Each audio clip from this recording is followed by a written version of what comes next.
right now. We're joined by a guy you played against. Really good receiver, always found a little space, and he's doing radio out there in Denver now. And he played with Marvin, and he played for Coach Dungy. That's Brandon Stokley, who's with us here on Tiki and Tierney. Brandon, how are you today? I'm doing great. Thanks for having me. Hey, what's up, Brandon? You know, you spent a lot of time, obviously, with Coach Dungy. So did my brother when he was down in Tampa Bay. And he would say he never, ever cussed. He didn't have to raise his voice in order to motivate men to do their jobs to their best. What was that intangible about Coach Dungy that allowed him to do it in a way different from any other coach that I think any of us have ever had in our lives? Yeah, and you know, that was what was so special about him. He didn't have to raise his voice to get respect. And everybody respected the man for who he was. And he was the same day in, day out. He didn't change whether we won or lost. And I think guys respected that. Guys appreciated just knowing that you were going to get the same person. He didn't have to yell or scream to get your attention. You know, sometimes, Brandon, I know you know this, but sometimes for coaches, because they don't necessarily have stats outside of wins and losses, which really is the ultimate stat, but other ways to determine how they go about their job successfully or unsuccessfully, a little hard to quantify. One of the things that you just hit on with Coach Dungy is how he got his message across without, cursing and being consistent. What on game day, on Sundays or Monday night, what was his, what separated him from maybe the average coach? What put him at a Hall of Fame level on game day? You know what? I mean, he knew that he prepared us during the week, and we put all the hard work in. And on game day, that was our day. He was going to let us go out there and play. If there was adjustments to be made, we made those adjustments. But by and large, there was no yelling and screaming. I remember the 2006 AFC championship game against the Patriots, and we were getting whipped pretty bad at halftime. And he just came in there with the same calm demeanor about how we were going to get back into the game and how we were going to win the game. And I think guys just took to that. There was no yelling and screaming because we played bad football. There was just a calm demeanor about, hey, this is what we need to do to go back out there and get this victory. And we did. Yeah, no, and you talk about that 2006 season. I think back to your 2000 season. You were at the Ravens. You should be my enemy here, but it's all good. Brandon Stokley, joining us here. When you think about your time in Indy, obviously it was the Peyton Manning era, and Peyton is awesome. We all know that. He'll be a Hall of Famer in a couple of years. But Marvin Harrison is a guy that some people will say, well, he made it because Peyton made him that good. What was Marvin Harrison like as a teammate? He was unbelievable. Marvin, he's a real quiet guy. Didn't say a whole lot. But I tell you, nobody worked harder than that guy. It didn't matter if it was Wednesday, Thursday, or Sunday. He was going out with the same approach. He wanted to catch balls. He wanted to compete. And he worked hard at it. That's why he was so successful. And I remember just when I first got to Indianapolis, just watching him, and I said, you know what? I know I can't do it like that. I can't run routes like him because besides Jerry Rice, I don't know if there was a better route runner in the NFL ever. And so I just try to emulate what he did, how he set defensive backs up. It was so special, and just the hard work. That's what stands out when I think about Marvin is the work he put in on Wednesday, Thursday, and Friday, and it made Sunday easy for him. Yeah, it's usually not an accident. The great ones are entrenched in the film work, and there's a reason why. You got to have the requisite physical skills, but you got to do your homework as well. Yep. We're talking to Brandon Stokley with us here on Tiki and Tierney, CBS Sports Radio. So you've transitioned, like my partner, to a very successful secondary career or a second career after football. You're doing radio out there in Denver, 104.3 The Fan, which is one of the better stations in America, which I know pretty well from having worked out west in Vegas years ago. I would imagine the conversations daily, and I think it's probably changed, but lay it up for us, man. Take us back a month ago and take us through the Sanchez, Simeon, Paxton Lynch dynamic from then to where it is now. Well, I think everybody was in shock that Trevor Simeon was still in the conversation and that Gary Kubiak hadn't named the starter yet.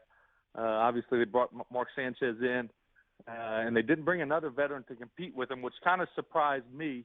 And then after OTAs, what really surprised me was they didn't name a starter. And that the competition, Gary Kubiak kept saying, the competition is open. And I went out to the first practice, and Mark Sanchez to me looked better than I thought he would look. He impressed me. But Trevor Siemian, as the days have progressed, he's gotten better and better, and he's impressed me also. So it's right now it's a coin flip. Both guys are getting even reps, and it's going to be really interesting to see who that opening day starter is. Do you think that Paxton Lynch is in the conversation at all? Because he's a big physical kid. You got a great defense. They're going to run the ball a lot. Could you put him in that position like Ben Roethlisberger was when he was a rookie? You don't have to do much. Throw the ball 15, 20 times a game. And our defense is going to carry us. You don't see that happening at all? No, I think they were hoping that being out there this past week. He's just swimming in it. He really is. It's a lot going on for him right now. You can tell he's not comfortable.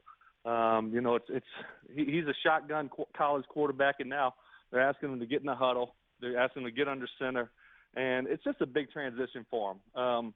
I think it's very evident that he's not going to be ready anywhere near any part of early of the season. I don't think at all this whole year he'll be ready to go. It's just too much, and you don't want to put the kid in a situation where it hampers his development.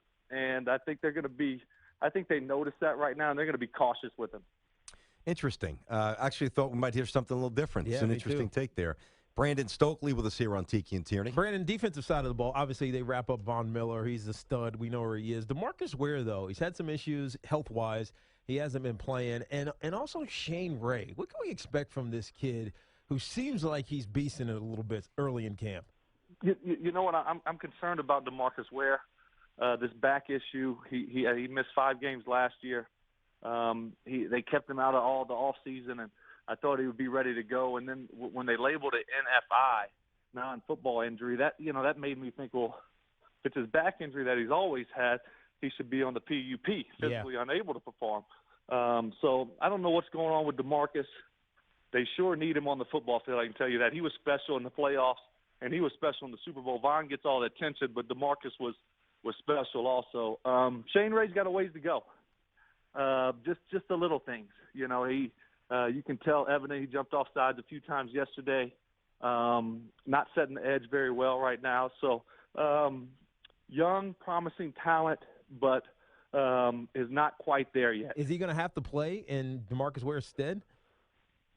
Well, I think what they're looking at is DeMarcus being a part-time player, 15 to 20 play a game guy. But the way this back is looking, every day that goes by and he's not on the practice field at all, and I haven't seen him all off season, I get more and more concerned that we might not see him at all, and that's a big blow. Yeah, no, it is, especially for a defense. It was arguably last year one of the best in the history of the game. Are they still going to be that good? They had some guys leave in free agency. Yeah, you know what? I obviously, that back end is as good as it gets with Ward, Stewart, and then you got Talib and Chris Harris. And don't forget about Bradley Roby. So you throw all those guys in there, their back end is as good as it gets. Mm-hmm. I don't believe that they can reach the levels that they played at last year, especially in the playoffs. That's going to be tough. And game in and game out last year, they just stepped up late in games and fourth quarters and made plays when they had to. And to expect them to do that this year, I think is foolish. I like this guy. He gives opinions, gives answers. That's why he's doing radio for. There you go. So give us a straight one on this here. Nationally, we tend to, not all the time, but sometimes just out of time requirements and limitations, we have to paint with a broad brush. When we say, because Tiki and I both agree that this is the year the Raiders are really, really ready to challenge, are we overlooking Kansas City a little bit too much? I think so. I picked the AFC West, and I picked Kansas City to win it. I just think that they're ready to take that next step. Obviously, Oakland, to me, hit it out the park in free agency. You think of Oakland, you think of signing over-the-age free agents, but to me, they got the best offensive lineman in Kelsey Osemele. They got the best cornerback out there in Sean Smith. And then to add Bruce Irvin in the mix, and then the draft, getting that kid from West Virginia, the safety. They've done a great job, and they got a lot of young talent. So I think they're going to be right there. To me, the AFC West is going to be the best division in football, and from top to bottom. So it's going to be exciting. All right, man. It is going to be exciting, and this is just the start of the conversations. Brandon Stokley played with Marvin Harrison, obviously played for Tony Dungy. Good perspective on the two of the inductees this weekend for the Hall of Fame. Doing radio out in Denver, and good talking to you, man. I know we'll be chatting during the season. Thanks, bud. Well, that sounds great. Thanks for having me.